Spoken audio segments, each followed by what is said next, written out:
নমস্কাৰ, times today দৰ্শকসকললৈ স্বাগতম জনাইছোঁ। আজি পুৱা কেইটামান গুৰুত্বপূৰ্ণ খবৰ হৈছে।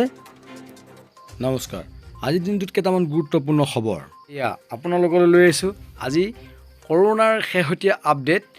অসমত পুনৰ 296 জন ক'ভিড পজিটিভ, 7 জনে হেৰুৱাইছে প্ৰাণ।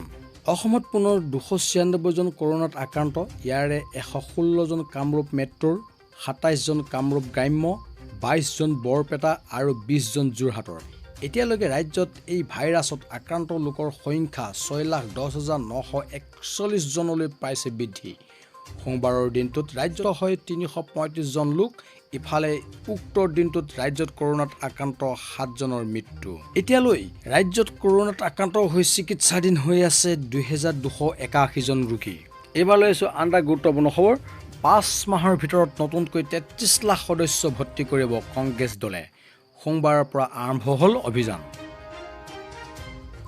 প্ৰদেশ কংগ্ৰেছৰ কমিটিৰ উদ্যোগত 1 নৱেম্বৰৰ পৰা আৰম্ভ হ'ল বিশেষ সদস্যৰ ভৰ্তিৰ অভিযান। সোমবাৰৰ পৰা আৰম্ভ হোৱা এই অভিযানত 2022 চন আৰু 31 মাৰ্চ পৰ্যন্ত চলিব।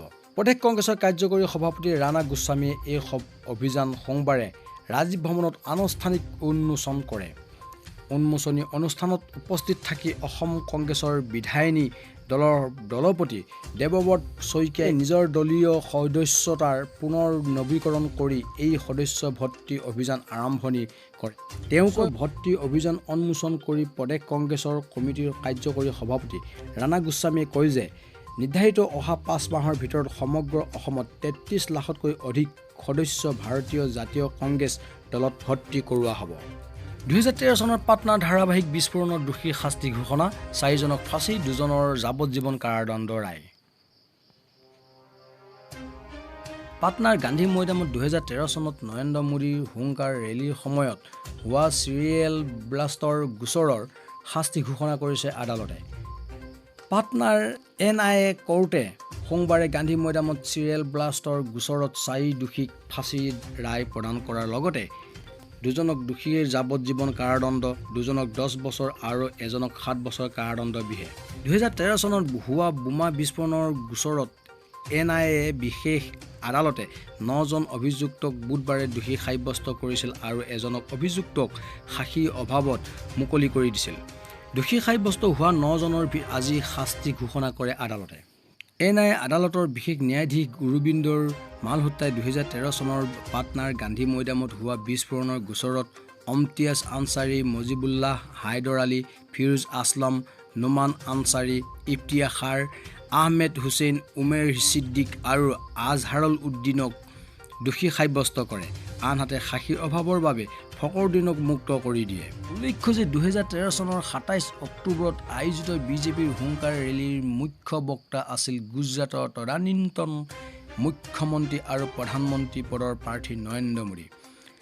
মোদীসহ দলৰ আন নেতাই মঞ্চ পোৱাৰ প্ৰায় 20 মিনিট পূৰ্বেই ময়দানত সংঘটিত হৈছিল এই বোমা বিস্ফোৰণৰ ঘটনা। এই বিস্ফোৰণত 6 জন লোকৰ মৃত্যু হৈছিল আৰু বহু লোকৰ আহত হৈছিল।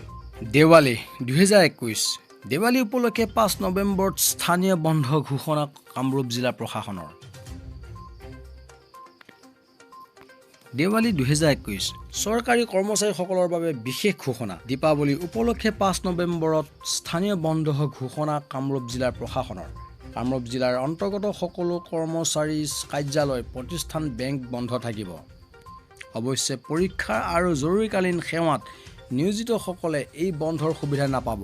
কামৰূপ জিলাৰ উপায়ুক্তই এই নিৰ্দেশনাযোগে জানিবলৈ দিয়ে এই কথা।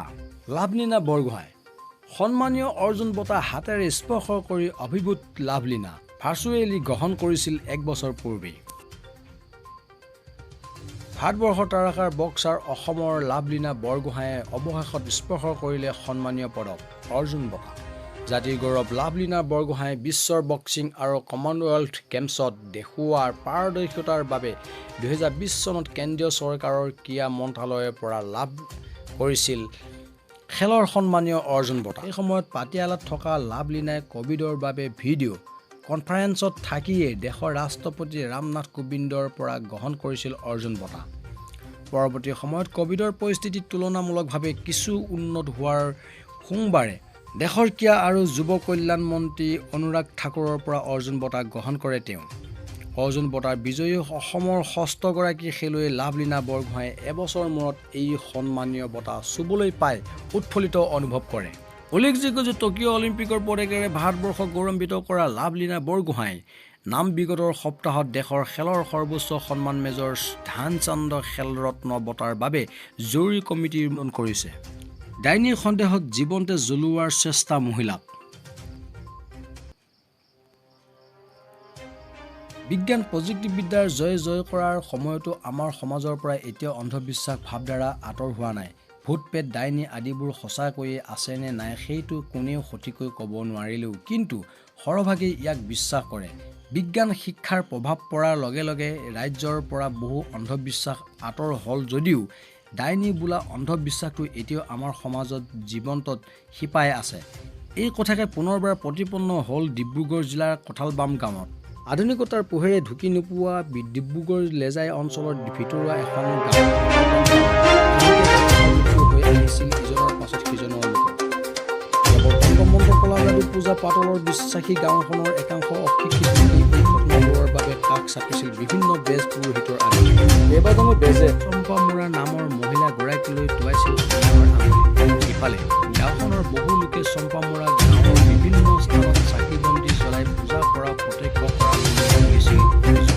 ইয়াৰ পাছতেই গাঁওখনত সংঘটিত হয় এই সমগ্ৰ ঘটনাবোৰৰ বাবে চম্পামুৰাকে জগৰীয়া কৰি ডাইনীৰ সন্দেহত হত্যা ষড়যন্ত্ৰ কৰিছিল চম্পামুৰা।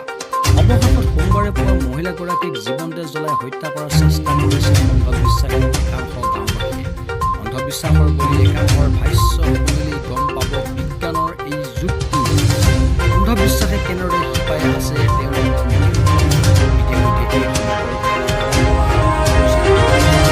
বৰুৱা থানাৰ আৰক্ষীয়ে তদন্তৰ সমান্তৰালকৈ আৰক্ষীয়ে অন্ধবিশ্বাস গাঁওখনত সজাগতা অনাৰ বাবেও কৰিছে চেষ্টা।